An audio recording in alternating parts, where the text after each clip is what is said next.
All right, guys, give me just 1 second. I want to adjust these camera settings to make sure everything is right. Okay, now I got this. Better. Okay.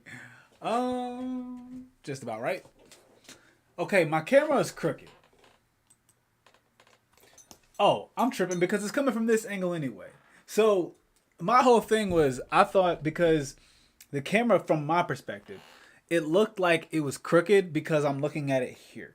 But when you look at it, it's actually not even that crooked.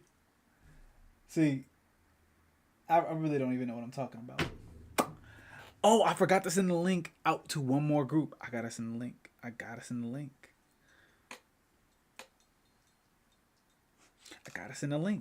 Live streaming, talking about sports. If y'all wanna be a co-host, oh, I didn't spell that right. Co-host, let me know, or just come to vibe out. And I'm gonna send you know what I'm saying? I don't like that. I'm gonna send one of those. Bet. Bet. All right. Let me act like that did not just happen and let me focus on what we came here to do. So, good evening, ladies and gentlemen. Welcome to the BLU42 pod, sponsored by 28 Bands. I am your host, Terrell. And buckle up because we have one hell of a show for you guys tonight. That was a very unprofessional beginning to this pod. I'm sorry. I will work on it and we will try again later. But I'm going to just go ahead and jump straight into our first segment of tonight. Today's opening statements will cover the Cleveland Browns, America's favorite team to hate on. Seriously, why are y'all hating on my team so much? Like, no, because now I'm mad. Why does everybody have to hate on the Browns? Like, can we hate on the Jets? Collectively, they're worse than we ever were. I don't know why we keep hating on the Browns so much. Nobody likes the Browns. It is what it is. Whatever. I gotta put my glasses back on my face because I can't read. I wish I didn't have these glasses, but I cannot read anything, so they're gonna go back on my face. Okay. The Cleveland Browns are gearing up for the draft with off-season workouts and the biggest quarterback battle since Spencer Rattler and Jake Heiner. I know. Awesome, right? Todd Monken, in a recent article from the Sporting News, was speaking about QB Shedeur Sanders. Monken pointed out Sanders' raw athletic traits that stood out on tape. He says, I think you'll see playmaking ability. I think you see a player that is confident in his skill set, Monken said. So when you see that playmaking ability and inner confidence, you say, okay, there's something to work with here. So I think that's the thing that excites you. I do think that what you see on tape are those expectations or aspects. A very young player that really didn't grow up in a pro-style offense. That's not his fault. Now it's going to be our fault if we can't develop them. It's worth noting that Monken also has yet to name a QB1 for this upcoming season. And I don't know how to feel about this one. Because on the one hand, yes, Shedeur does have these pro-level traits.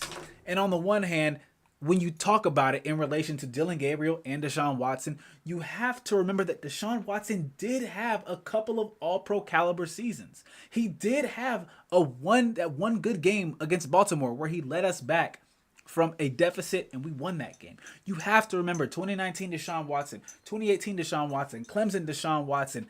When you put all those performances together, it is obvious to anybody that Deshaun Watson of old can beat out Shedeur Sanders of the present on any occasion. But that's the problem. We're talking about Deshaun Watson as if 2019 Deshaun Watson is going to automatically show up tomorrow. That man, that guy, that player has been left in 2019, in 2018. The Deshaun Watson that the Cleveland Browns currently have is not the same guy, and he will not be the same guy. He's not. So I don't see why we keep talking about putting Deshaun Watson in these situations. Why is he in the quarterback conversation? I don't get it. I don't understand why. And I wish they would stop bringing him up in these conversations because it's insulting to the quarterbacks you drafted last year. And then we're even talking, we're going to draft another quarterback this year. What sense does that make when you already have two second-year quarterbacks? That's what I'm saying, dude. It's getting on my last nerves. And I'm not saying that you need to start Shador Sanders, but at least give Dylan Gabriel a look. Give Shador a look. Don't go back to the same thing. The last 3 seasons, Deshaun Watson has ran out on the field week 1 as the starter. What has happened since then? He started out 5-1 his first year as a full-time starter for the Cleveland Browns, and he got hurt. He came back the next year and he got hurt. He came back the next year and he got hurt. If you put him out there again, week 1, I promise you, he's going to get hurt again. It's what, look, history is history, right? Insanity, by definition, is doing the same thing over and over again, expecting a different result. If you put Deshaun Watson back out there week 1, by week 7, that man is going to be limping off the field. I don't want to see it again. I'm sorry. I can't deal with it because they're just going to throw him out there again and the same thing's going to happen. Then you're going to have Shador Sanders to run out on the field and try to rescue a dying offense. I'm not putting up with it. That's the reason why the coach didn't want to play Shador. Yeah, I mean, when you think about it, that explains everything. Like, when you think about it, it's the exact reason why. Hold on, I lost my train of thought. See, I'm trying to figure out why the chat isn't displaying. I think I took that off. Okay, I think it's the link to my Twitch. That might be why the chat isn't showing. But who really cares about that? I'm going to just go ahead and move on to the next topic because if I don't, we're going to be here all day. We will literally sit here and talk about the Browns quarterback situation all day if I don't move on. So, we're going to shake things up a bit. We're going to overreact to some headlines across the sportsverse, exclusively in the W today. Starting with A'ja Wilson. She just signed a record-breaking Supermax deal with the Las Vegas Aces, making her the highest paid player in league history. Her contract is 5 years for $10.8 million, with her average annual salary being $2.6 million per year, fully guaranteed. Good on her. Good on her. I don't watch the WNBA like that. I've only ever catch the highlights, but A'ja Wilson been hooping. She's been a hooper. So I'm glad she's getting her flowers. I'm glad she's getting her money, and I hope that this trend continues for all these top players in the WNBA. I really do. And I was not recording this whole time.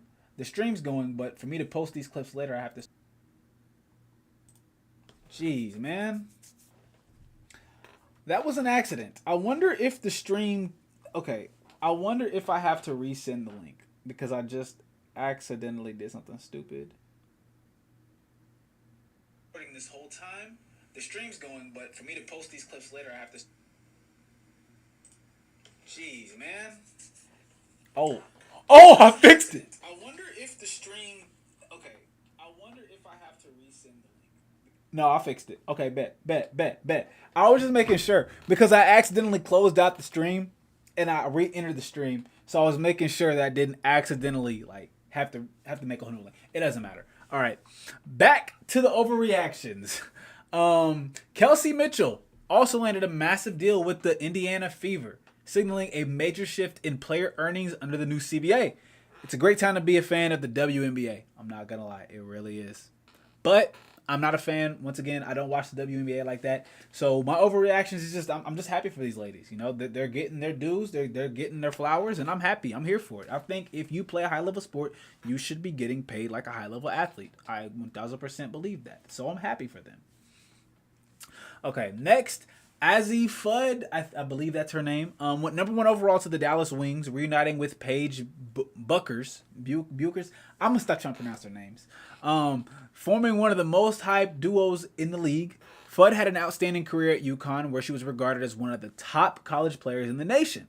Fudd is also noted for her elite shooting and I'm going to stop talking. I don't want to talk no more. I don't even want to talk no more. This is why I need somebody to read off these prompts to me. So I need a co-host. So I ain't got to read every single prompt, man. But yeah, good on her. Number 1 overall pick. Expectations. Jesus Christ. Expectations comes with that role.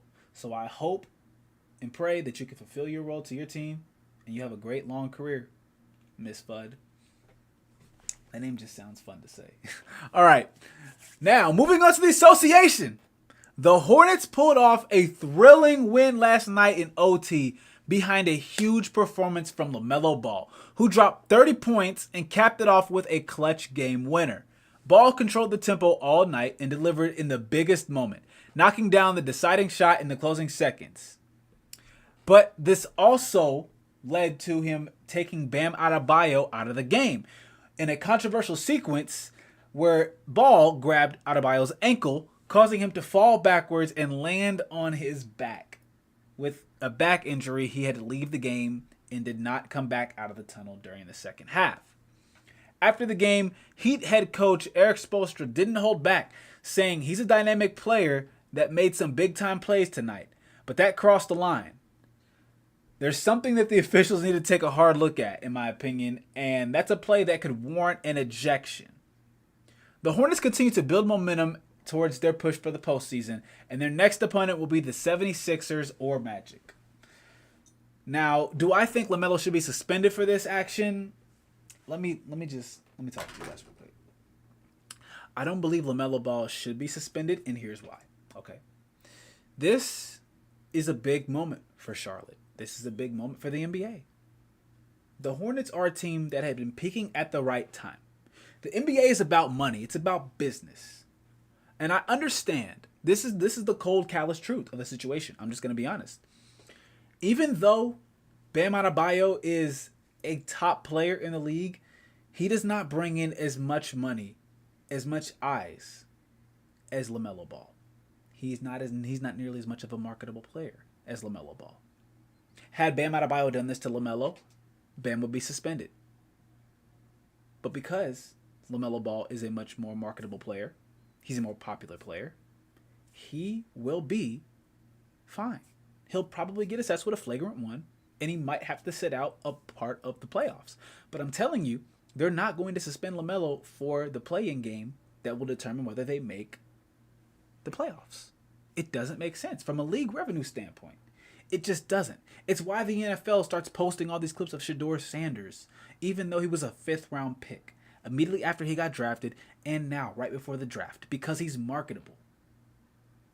He's a face that people like to see. LaMelo Ball is a face that people like to see.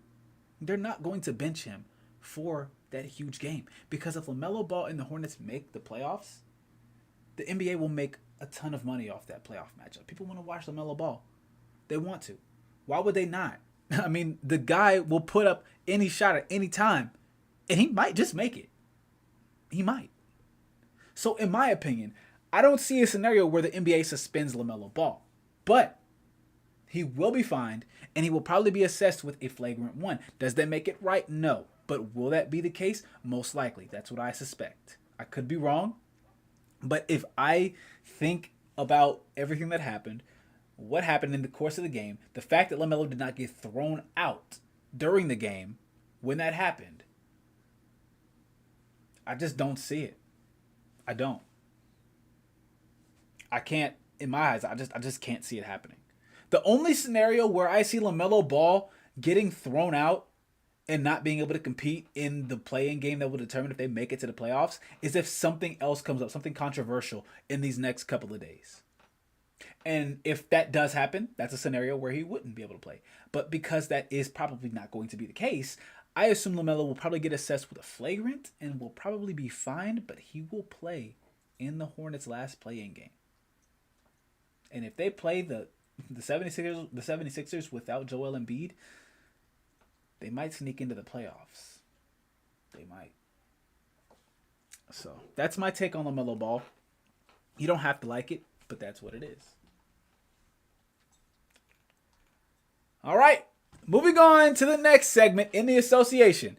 Lakers head coach JJ Redick has a tall task preparing for their first-round matchup with the Houston Rockets. The Lakers will be without Luka Doncic and AR in this first-round matchup. He was quoted saying this about Bronny James ahead of their first-round series. We're gonna have to have all hands on deck for this series. He's got to be ready. I think Bronny's improved a lot. We trust him. The Lakers are locked in to the 4 seed out west.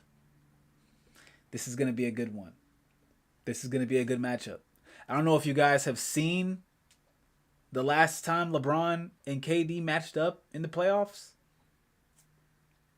peak. It was peak cinema. It honestly was. Now, if I had to guess how long and how much Bronny's going to play in this first series, he's going to play the most minutes he's played all season. Because you have to think about it. The Lakers are without 2 of their top guards. Luka Doncic will not be playing. Austin Reeves will not be playing. So, they're down 2 of their top players. And they're both guards. Jake LaRavia hasn't been playing very well as of recently. Dalton Connect is listed as the 4th string shooting guard on the depth chart. Bronny James, Marcus Smart, Luke Kennard. That's who the Lakers have as guards right now. That's what they have. So they're going to have to make something work with who they have on the team and what they have on the roster. They signed a 2-way player. I forgot what his name was, but they signed him and added him to the roster full time so he'd be eligible for the playoffs. But quite frankly, the Lakers are going to have their hands full in this first round series. Amen Thompson, Kevin Durant, Fred VanVleet. It's going to be a tough one. It is mock draft season. To go hand in hand, I will be releasing my first ever mock draft. I know, kind of crazy, right?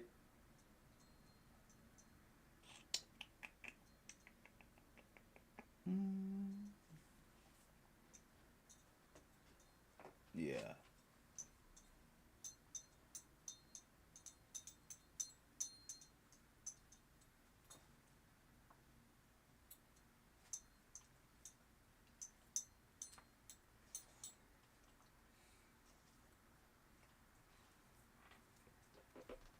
Unprofessional, I know, but this is urgent. So I'm gonna just do this. This is urgent, guys. I'll be back.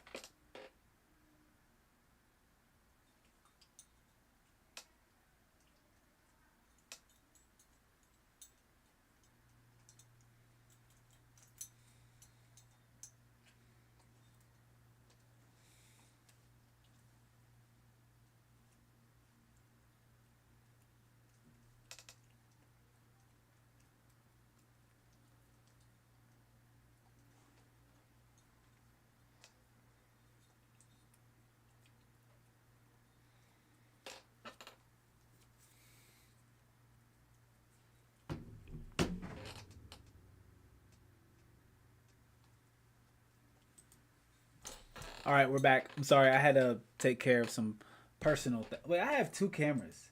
Can I set up the second one?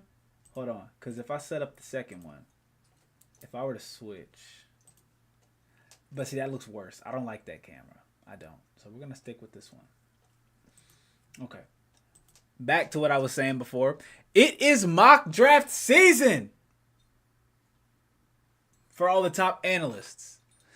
And to go hand in hand with what they have going on, I will be releasing my first ever mock draft. So let's go ahead and get started with this. Okay, I can't pull it up on screen.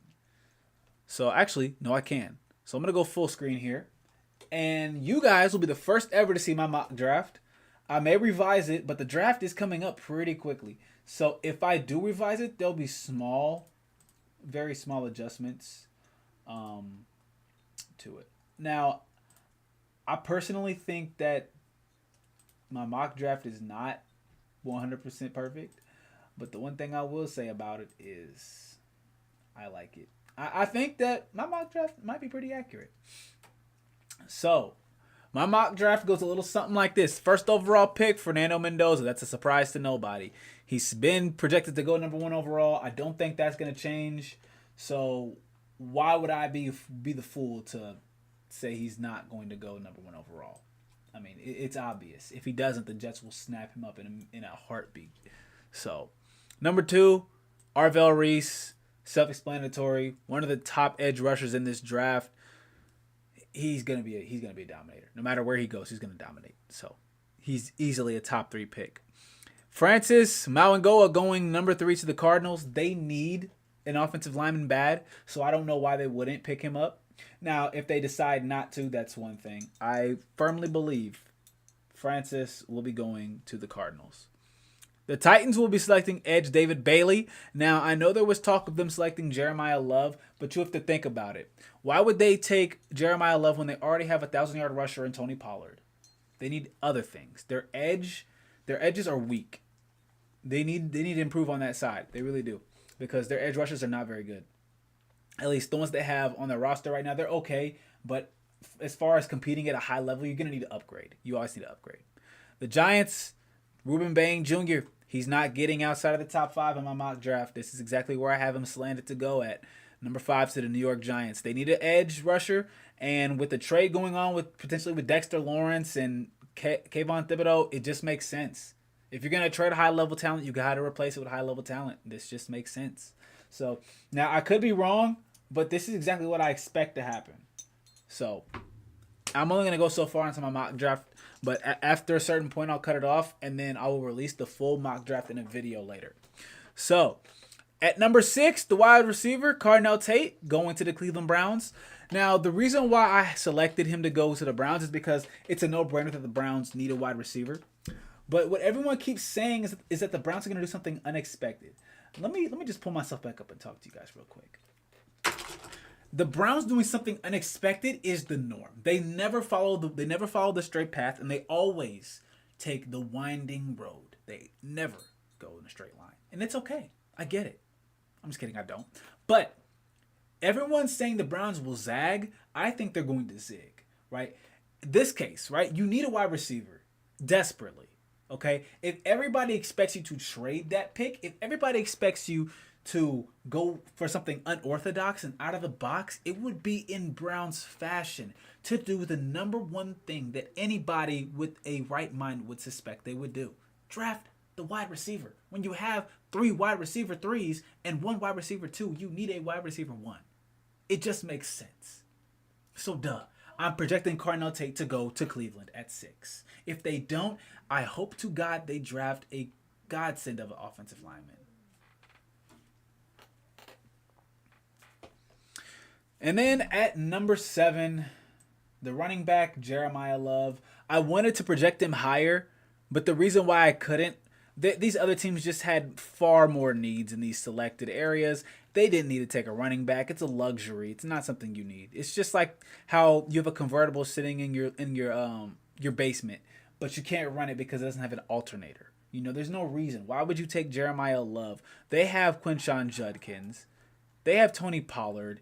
The Arizona Cardinals need more things than a running back. They'd be another scenario like the Las Vegas Raiders drafting a top running back or a running back with a top pick and then not being able to use him correctly because he's getting hit behind the line of scrimmage.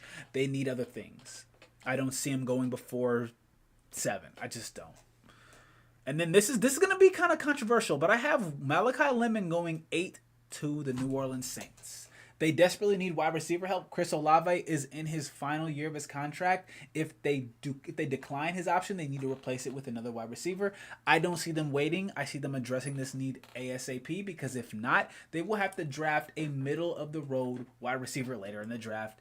The top guys are going to go early and they're going to go fast. So I expect them to snap up either Tyson or Omar Cooper Jr. ASAP because if they don't select Malachi Lemon, he will fall and he will get selected by the Kansas City Chiefs. Unless they do what I project, which is trading their pick to the Dallas Cowboys where they will select Caleb Downs. Because Caleb Downs will not fall out of the top 10, folks. He is a safety, so that is a slight mark on him, but he will not fall out of the top 10, folks. That is what I predict. That is going to be the end of my live stream tonight. Thank you guys for pulling through and watching. I want to leave it there. If you guys want to see my full mock draft and my full breakdown, I will post that video at a later date and time. Until then, stay tuned. I love y'all. Peace out. I got to go get something done. I got to go. Goodbye.